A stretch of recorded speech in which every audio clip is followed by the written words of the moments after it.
every mile, a monument to its... So Richard, we've come down to the Keys to film you. Why did you choose to get filmed down here? I quite like the Keys. It's where Nat and I come to have a drink, to have a wander around, look at them, go shopping, go to the cinema, that sort of stuff. It's just a good place to be. Okay. I've been in Salford for 8 months now, and Nat and I decided to move up here during last summer. We were praying, trying to work out where we felt God was leading us, and we felt Salford was a place to be, so we got in touch with the church leaders here and up we came. What's been going on since then? Really enjoyed Salford so far, actually. We'd heard some pretty bad press before moving up here, and people had warned us about coming up, but it's not as bad. Was that just about the church?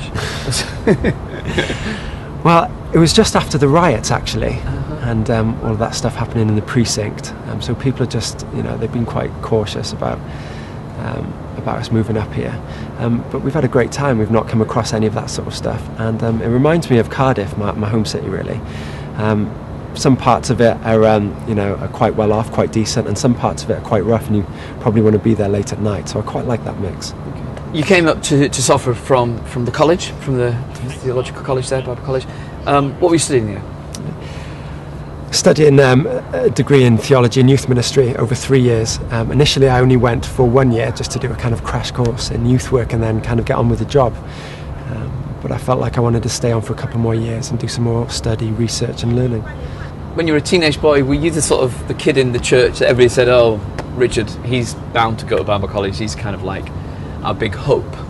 Was it like that, or was it quite unexpected by most? It wasn't like that at all. Definitely not. I mean, I wasn't a Christian during my teenage years, so that there definitely wasn't any thought of going to Bible college, or even university, actually. As I was growing up in primary school, I showed a lot of academic potential. I'm really good at maths. But I feel like I squandered that in my teenage years, actually. Felt like I threw it all away. So being able to go to Bible college and come away with a degree has actually been really important to me. It's been a real achievement. So what happened in these teenage years, these years of squander? As a kid, I was quite geeky, quite introverted. I enjoyed spending quite a lot of time on my own. I had a couple of close friends, but didn't really connect well with sort of the wider school. Because of that, I was bullied quite a lot, and I found that really difficult to deal with. My dad wasn't around too much. He was a company director and was away working, and when he was at home, he was always really busy as well. I'd often try to talk to him actually about all the bullying that was going on, and his response was always, go and talk to your mother. So I go and talk to my mum, and she would talk to the school, and then I get bullied even more. So that didn't really help. The transition into high school was really difficult. I grew up in quite a small village. There was only 7 kids in my year in primary school, and then moving down to South Wales, the schools were a lot bigger. The kids were a lot rougher around the edges as well, and I just found it even more difficult to fit in, I think. So the bullying intensified, and I just found it really difficult to deal with. One of the ways that I learned to cope with the bullying was self-harm. I was watching an episode of Casualty with my parents one evening, and there was this young doctor who was finding it really difficult to deal with some of the stresses of being a doctor. And she had an intravenous drip in her arm, and when she was particularly stressed or feeling a lot of anxiety, she'd go off into one of the cubicles and let out some of the blood. She seemed to be quite relieved from it, so I thought as a young kid, maybe I can do that, maybe that will work for me. So I tried it, and initially it worked, but not for very long. What else was going on in your head at this time? I can remember feeling just a lot of turmoil. I felt like nobody really understood me. I felt really alone and isolated, and I found it really, really difficult to deal with those internal feelings. So, as your teenage years sort of unfolded, what happened? What was the story? What was going on with you? One of the few friends that I did have, he was quite a kind of gothic kid, and him and I used to chill out and listen to bands like Nirvana all the time and Green Day, and was into all that sort of stuff. But we also started to get into some occult stuff as well at quite a young age, sort of 12, 13, just messing around with Ouija boards and all that sort of stuff.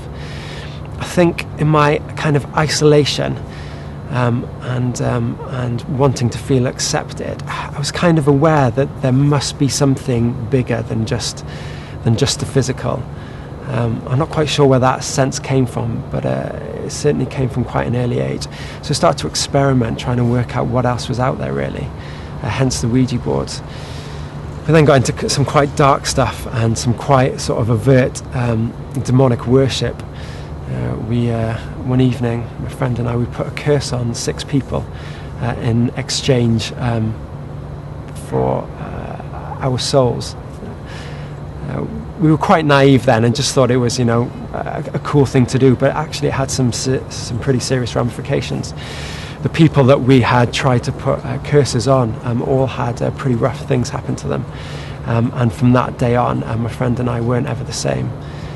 He came out as being gay quite soon afterwards, and later in life sought to have a sex change operation. I then lost contact with him after that, and my self-harm got significantly worse after that. Before long, I was sectioned into a child psychiatric unit and taken out of mainstream education. Schools just couldn't cope with me. I was self-harming most weekends by then, and being admitted into hospital each time and having to be sort of stitched up and taken care of. I guess it must have been sort of like it'd get worse and worse because it's just this vicious cycle of you feeling alone and then, in a sense, isolating yourself through this activity. It must have been. Yeah, definitely. The more that I self-harmed, the less people understood, and the more afraid people became of me. So they took a step back, they distanced themselves from me, and I became more isolated. I'd then self-harm again, and for the first few days after self-harming, I would sort of have this euphoric sense that everything was going to be all right. But as that disappeared, just this horrible sense of dread and sort of anxiety would overcome me. So did this go on all the way through your teenage years? Yeah, it did. For a period, it got better. As I was in this child psychiatric unit, my parents, who weren't Christians at the time, were in contact with my uncle, who was out in the States. He was a pastor and a leader of quite a large youth ministry out there. And he had said to them that they should bring me over, that maybe he could do something for me. And although my parents weren't Christian, they'd sort of lost all hope and were prepared to try anything. The psychiatrist had told my parents that they thought I would commit suicide with age of 16 because the self-harm was getting worse and worse, and before long that I'd sort of take my own life really. So they said, yeah, to my uncle, we'll bring him over. So my dad took me. It was a really interesting experience. We were out there for a month, and that was the first time that I'd heard about Jesus. Went along to some pretty big churches out there, sort of 10, 15,000 strong, and it was just such an incredible experience. One night I was talking to my uncle, and this bizarre experience where he turned to me and said, Rich, this may not mean anything to you, but this demon has just said to me that your soul will never belong to Jesus. Does that mean anything to you? And I was like, I haven't got a clue what you're on about. And then I stopped and thought, yeah, it was that thing that I did when I was a little bit younger. Maybe it was to do with that. And he thought that it was. So we got some of his pastor friends around, some church leaders in the area. We went through a kind of informal deliverance type process. There was a lot of kind of prayer ministry. It lasted for about 4 or 5 hours. It was really intense. I tried to throw myself through a window partway through, so we kind of had to stop and had to go to hospital to get some stitches in my arm, and we then proceeded, and I sort of felt this really strong sense of relief afterwards. My dad was there as well, and it was a really kind of emotional time for him. And at the end of it, I felt a certain amount of freedom, but I wasn't quite prepared to fully trust this Jesus character. I'd heard about him, I'd experienced some of this freedom, but there was just this little doubt, this nagging doubt that was left, so I wasn't fully prepared to submit, really.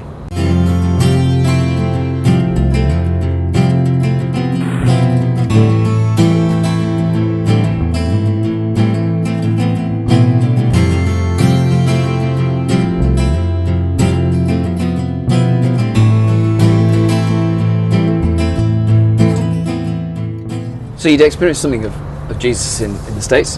What was the journey to full faith? What was going on? My dad became a Christian in the States. We came back to South Wales, and my mum became a Christian soon afterwards. And they took me along to church initially, and for a few weeks, maybe a couple of months, I was happy to go. but I was still quite a rough lad and didn't really fit in the youth group there. I'd started to dabble in drugs before I was submitted to the psychiatric unit and went to the States, just smoking a bit of cannabis and taking a bit of amphetamine. But when I came back to South Wales, after being in the States, I'd got back into drinking again and taking drugs, and started to smoke cannabis more regularly. And that led to more amphetamine use, taking ecstasy as well. Started to get into the club scene quite a lot. And I found, actually, through going out clubbing and taking ecstasy, that there was a group of people who understood me. In our euphoric states, we had this understanding where we would go out all night and we would dance and we would just have a laugh. And we'd all wake up in the morning feeling pretty rough, but we all felt the same. And I thrived off that acceptance. But it wasn't long before I kind of outgrew that group, because my drug taking would get more and more extreme. And where they were taking drugs just to kind of enjoy the evening and to be part of the group, I was taking drugs more and more to kind of escape, really, just to blot everything else out and just to reach a more and more euphoric state. That completely took me away from the church setting. The youth group that I had been going to was they were really quite formal, quite strict and quite rigid, and they expected people's behaviour to change, within the first few months of attending, and I just wasn't up for that.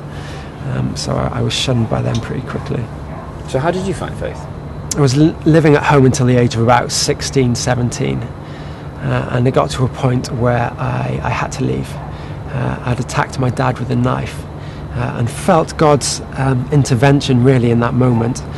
I'd gone for him with this carving knife and felt like this presence, this kind of almost force field had stopped me from reaching him.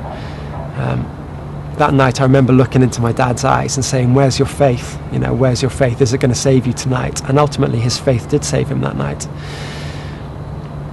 And his answer to that question really got me thinking, this faith for him is real. It's not just something that he goes along to on a Sunday morning. It's something that is deep down, in his core. It was around that time that I had cut myself really badly, probably the worst instance of self-harm throughout my kind of self-harming period. I'd been drinking heavily that day, and I'd been an alcoholic as well for a few months, actually. I was on some medication that the doctor had prescribed that was meant to stop me from drinking some anti-abuse, but I hadn't been taking it. So I drank a few pints of Bacardi, and I don't know, got into a fight with somebody or something. Something had sparked it off. I can't quite remember what.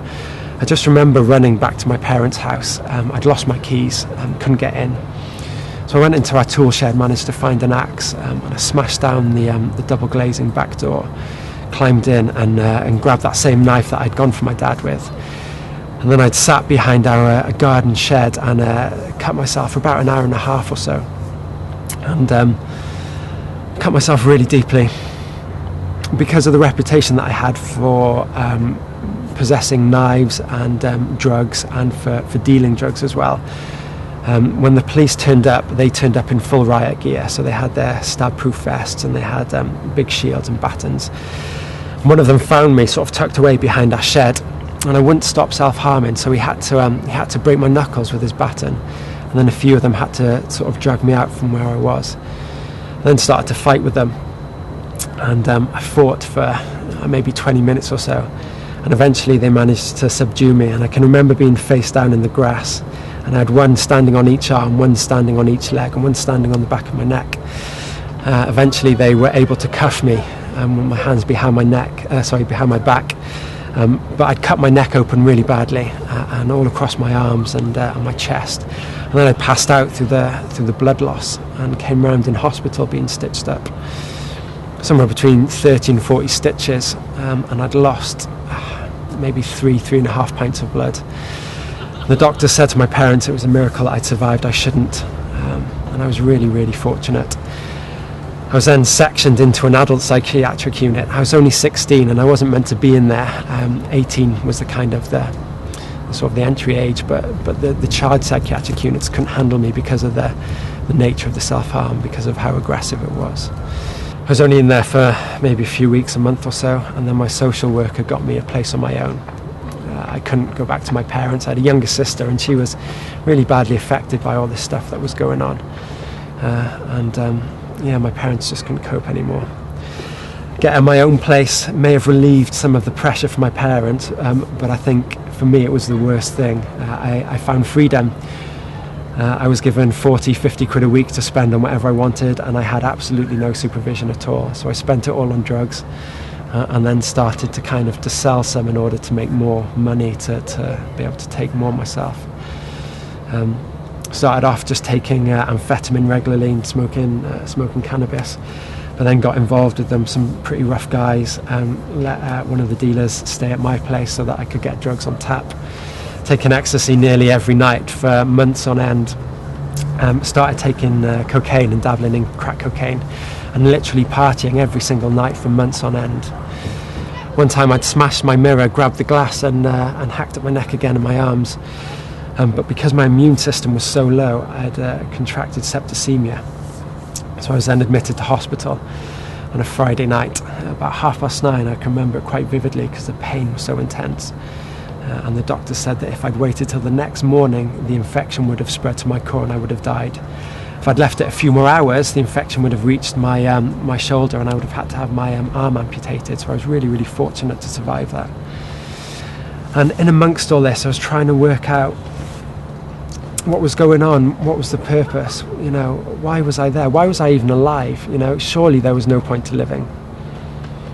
I'd get these euphoric states from the drug abuse that would last for an evening or two, and I'd sort of get this sense that there was more, this feeling of the transcendent. It was really hard to put my finger on it, but I just knew that there was more.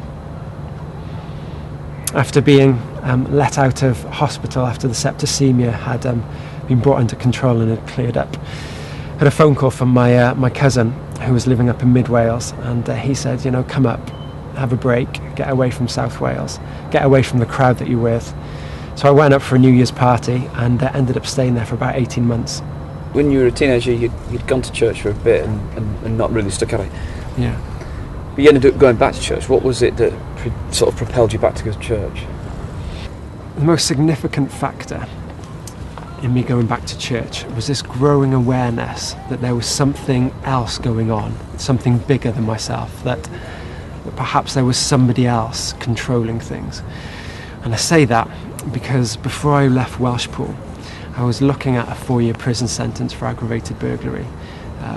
One evening, a friend and I we'd been up all night taking drugs and had run out.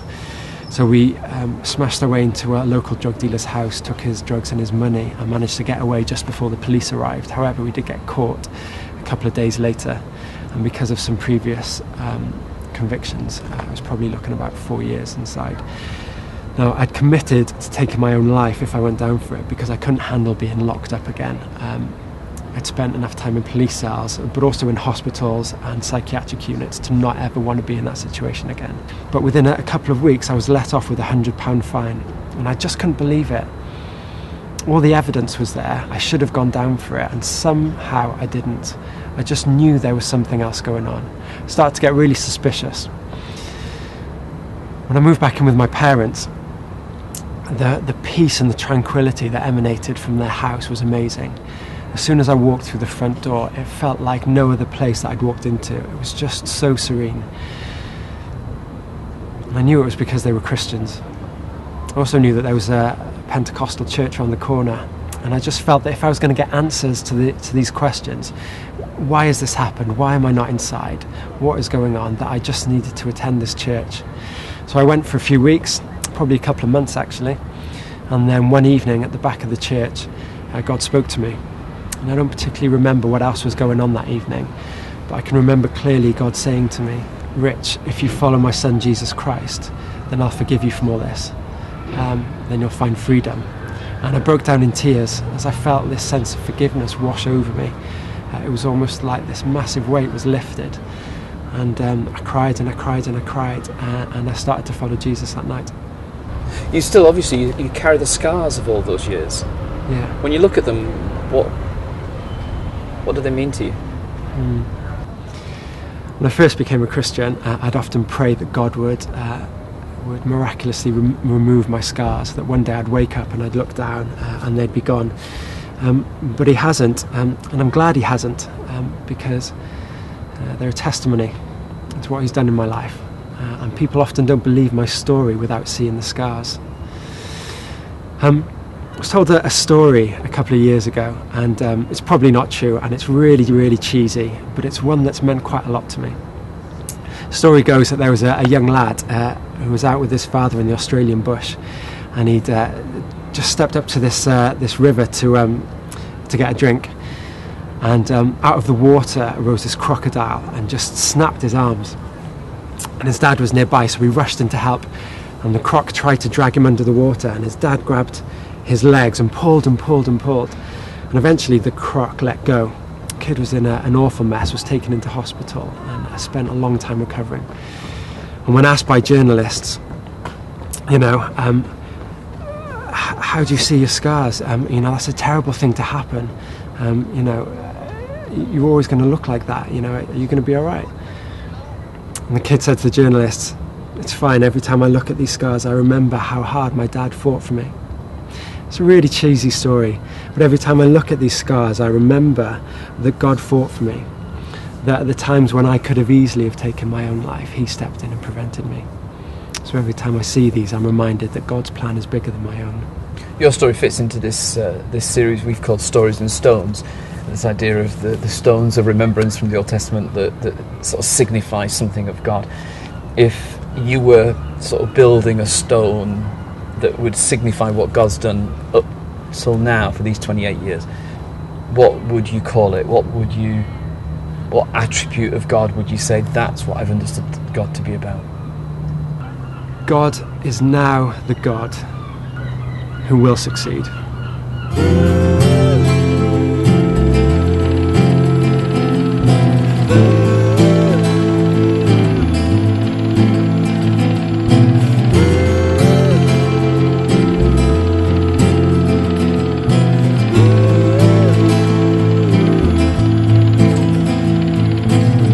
How you remember your trial, a way to mark every mile, a monument to a time. If you've read Revelation, the final book of the New Testament, you'll know that it's full of pictures that are kind of obscure, metaphor that you need to work out to understand, and imagery that doesn't always yield immediate answers. I'm intrigued that in the early part of Revelation, in the letters to the churches that were scattered in Turkey, there's one reference to a stone. All through, it's been about the faithfulness of God.